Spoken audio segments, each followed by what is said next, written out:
So, ang ating pag-uusapan ngayon, mga kababayan, ay unahin po natin itong patungkol kay Kuya Kim at saka sa anak niyang si Eman.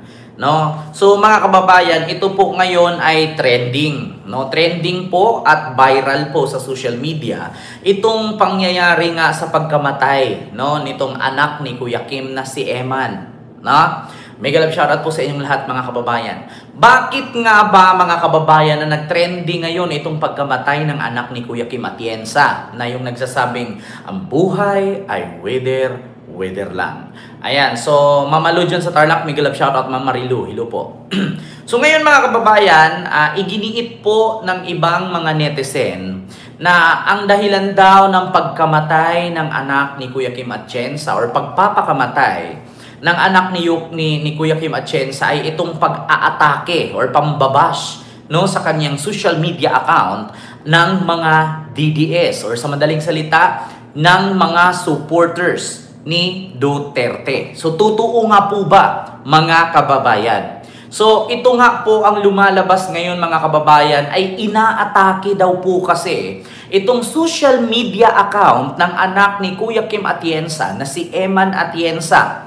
No, Ma'am Emma, maraming salamat po. So, ang kadahilanan pala di umano ng pagpapakamatay at pagkaroon ng anxiety or stress, no? Dahil daw di umano sa pambabastos at pag-aatake nitong mga DDS sa mismong social media account ng content creator vlogger na anak ni Kuya Kim Atienza. Ma'am Pila Gyudin, sige po ma'am, kung magkakaroon ma'am po. Diba? Maraming salamat po ma'am. No, papasyal po tayo dyan. Kung meron, kaso may visa dyan ma'am, mahal kasi dyan ma'am eh. So ito po, mga kababayan, pag-uusapan po natin ngayon.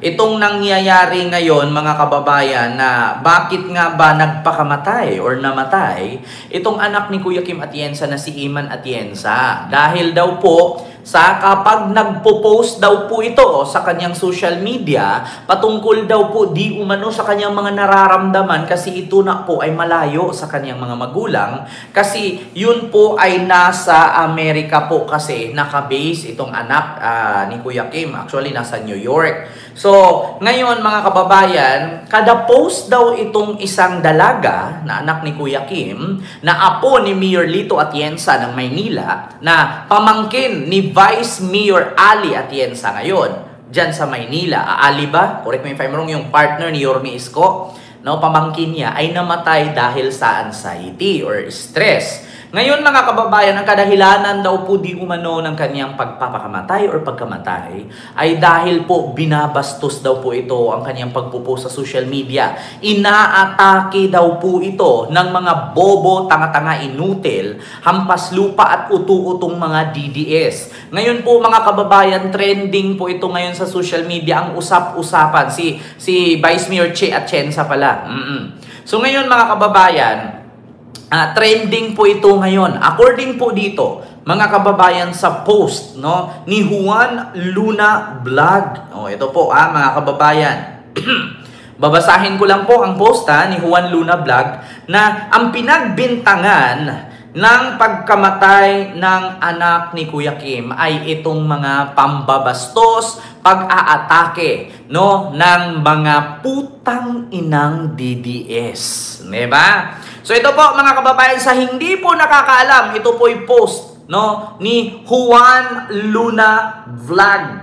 So ito po, tayo yung nagbe-base lamang po sa post at hindi po ito nangyari at nanggaling sa atin itong pag-post na ito. So ito po, what happened to Eman Atienza? Why was she being attacked by the virtual misogynistic horde of Duterte supporters? She died because of DDS bashing? So ayan po, mga kababayan, according po kay Juan Luna Vlog, kaya nga daw po namatay or nagpapakamatay dahil nasa anxiety, stress at pambabash or pag-aatake sa sinasabi nilang misogynistic horde of Duterte supporters or attack by the virtual misogynistic horde of Duterte supporters. She died because DDS bashing, RIP. Yan po ang sabi ni Juan Luna Vlog. According po kasi dito, mga kababayan, no, sa nakalagay, I started posting on TikTok last year as a little diary and as exposure therapy because I was very insecure of my looks and personality for a long time. I wanted to push myself to be authentic and proud. Along the way, many of you found me. It's been a great journey. Not only have I become infinitely more confident, secured, and authentic, I've also met so many amazing people along the way. I gained traction pretty quickly and almost 1 million followers too, which is very cool. I'm so grateful. So, mayroong dugtong pa. That being said is, it's becoming increasingly hard. So, ito po mga kababayan, yung nangyari. So, comment nga dito sa post ni Juan Luna Vlog, mga kababayan, at ito po yung post ng anak ni Kuya Kim Atienza. No? Pinipilit niya daw po na maging maganda kasi nai-insecure daw siya sa iba. So, mga kababayan, pinipilit daw po niya yung sarili niya na ganito, ganyan, ganon. Para hindi naman siya magmukhang ganito, magmukhang ganyan, hanggang sa kumuha daw siya ng followers na almost 1 million. Ngunit mga kababayan, hindi siya tinatantanan nitong mga sinasabing DDS. Hanggang sa ito'y na-stress, nagka-anxiety, hanggang sa ito'y namatay. Nakakalungkot man pong isipin, mga kababayan, meron po talagang ganyang tao na instead na tayo ay Pilipino, dapat suportahan tayo bilang isang content creator, instead of suportahan ay ibabash ka pa nila. Kapag gumawa ka ng tama sa Pilipinas, sabihin ka nilang proud to be a Filipino. Pero kapag sasalang ka pa lang or sasali ka pa lang sa kompetisyon, ang sasabihin agad, hindi mananalo yan kasi bobo yan, pangit yung gown. Katulad na lang mga kababayan kay Emma Tiglao. Naalala niyo po mga kababayan ang isang Miss Grand International winner sa Thailand nakaraang araw lang. Bago po siya sumalang bilang Miss Grand contestant, ang kanya pong gown ay binabash, sinisiraan. Ang sabi pa nga lang, ang pangit ng gown mo, parang gawa lang ng Divisoria. Bagkus mga kababayan, di umano sapagkat bagamat subalit, pinilit ni Emma Tiglao na lumaban, isahintabi ang bashing, panatilihing kampante, ganado at mapanalo hanggang sa naipanalo nga niya ang corona sa Miss Grand International. Tsaka siya sinasabihan ng mga taong nang baba sa kanya, I'm proud to be a Filipino, you're our queen. Diba? Kita nyo, mga kababayan, nung hindi pa ito nanalo at sumalang pa lang, ay ang sabi, pangit ang gown, bobo, hindi ka mananalo. Sabing ganun. Pangit, pango, pandak, payat, mukhang butiki. Nung nananalo, ang sabi agad, proud to be a Filipino for Miss Grand National. Alam niyo po yan mga kababayan, katulad kay Catriona, kay Pia Wurzbach, napakaraming bashing bago po sila na nalungkit ang mga corona. Ganon din po ang nangyari sa anak ni Kuya Kim Atienza. Bago po siya nakakuha ng halos million or libo-libong followers, nakaraan po siya or nakatanggap po siya ng mga masasakit na salita, mga masasakit na bashing, laban at galing dito sa mga DDS, di umano. Diba? Kita nyo mga kababayan?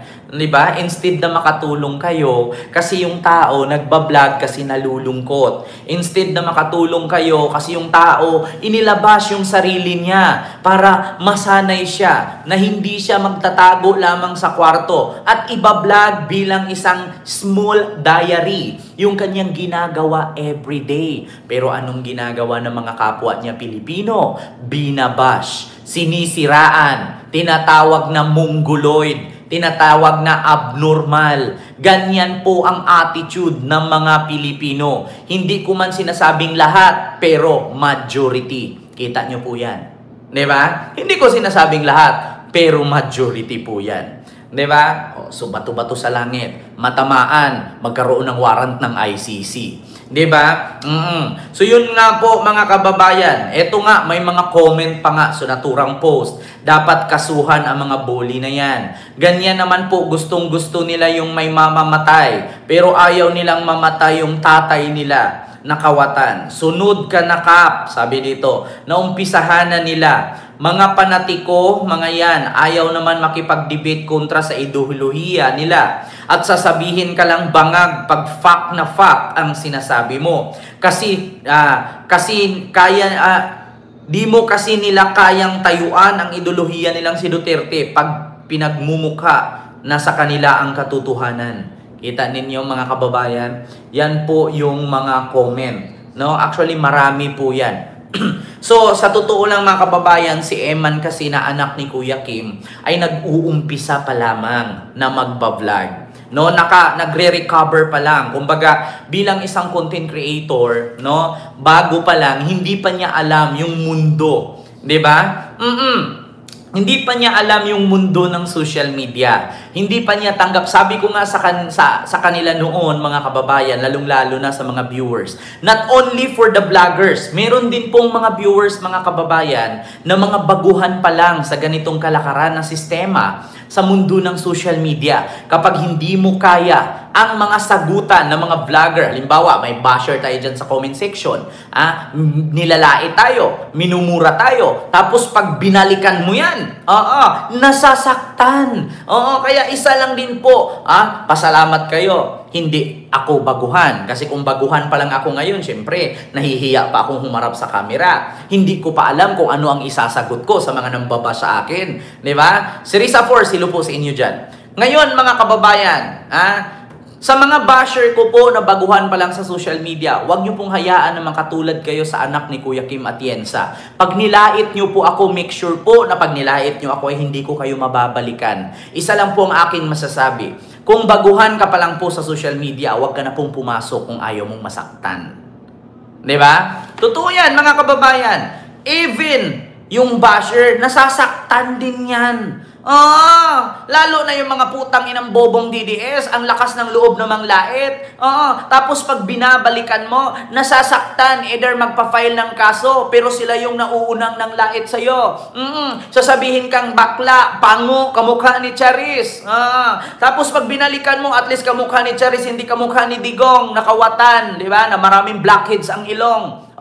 Di ba? May mga ganyan, mga kababayan. Tapos pag binalikan mo, ipakita mo mukha, kakasuhan ka agad. Bakit? Mga sakit kasi nila yan. Una-unang manira, pag nabalikan, biktima na sila. Di ba? Patibayan ng loob sa social media. Kung baguhan ka pa lang sa social media at kung ayaw mong masaktan, wag ka na lang tumuloy. Ganun yan, totoo yan. Ma'am, Crisil Dax. Kaya tignan nyo, ginawa ng mga DDSD sa anak ni Kuya Kim. Ayun, nagka-anxiety, nagpakamatay dahil sa panglalait nitong mga putang inang DDSD umano. Alam naman nilang baguhan pala yung tao. Alam naman nilang nag-uumpisa pa lang bilang isang content creator, tapos lalaitin mo na. Alam mo naman na yung tao, pinipilit na magtagalog kasi alam naman nating lumaki sa Amerika. Malamang pag lumaki sa Amerika yan, yung kaharap niya doon puro Kano, puro English. Malamang English ang salita. Nang yung tao, nagpipilit or pinipilit na magtagalog, mali-mali man pero pinilit niya. Hanggang sa abot ng kanyang makakaya. Pero anong ginawa ng DDS? Binabash at nilalait, inaatake sa social media. Yun ang kahinatnan. Kaya daw di umano nalagutan ng hininga at namatay. Di ba? Yan ang mahirap sa mga DDS, mga kababayan. Kita ninyo? Kawawa naman. Buti na lang, hindi na-shoot sa akin yon. Kung ako pa, bash nyo ako mga putang ina ninyo. Bakit? Sa mga DDS na nambaba sa akin, may channel ba kayo? Vlogger ba kayo? Tang ina nyo. Yun lang ang sasabihin ko. I-bash nyo ko hanggat gusto nyo, at least yung pambabash nyo sa akin, nakakatulong, kumikita ako. Diba? Oo, ganyan sila. Ma'am Franz, Ma'am Ninita Umali, Ma'am Mel. Ganyan. Ang ginagawa nila. Kapag hindi nila gusto yung tao, popotaktihin nila. Kapag may narinig silang hindi maganda mula sa tao, babanata nila at aatakihin nila. Gamit ang utak nilang kapiranggot lang na nagamunggo. Diba? Oh, so yun po yun, mga kababayan. Kawawa naman. Yeah? Sana sa mga DDS, hindi mangyari yan sa mga anak ninyo. Diba? Sana hindi mangyari yan sa anak ninyo. Sa bagay, kung mangyari man yan sa anak ninyo, wala kayong dapat pagsisihan. Kasi bobo din naman ang magulang. Diba? Pag bobo ang magulang na DDS, kung ano man ang kahinatnan ng anak ng DDS, wala tayong pagsisisihan. Bakit? Kasi bobo nga naman. Walang mawawala sa kanila. Sunod, mga kababayan, speaking of DDS, ito po,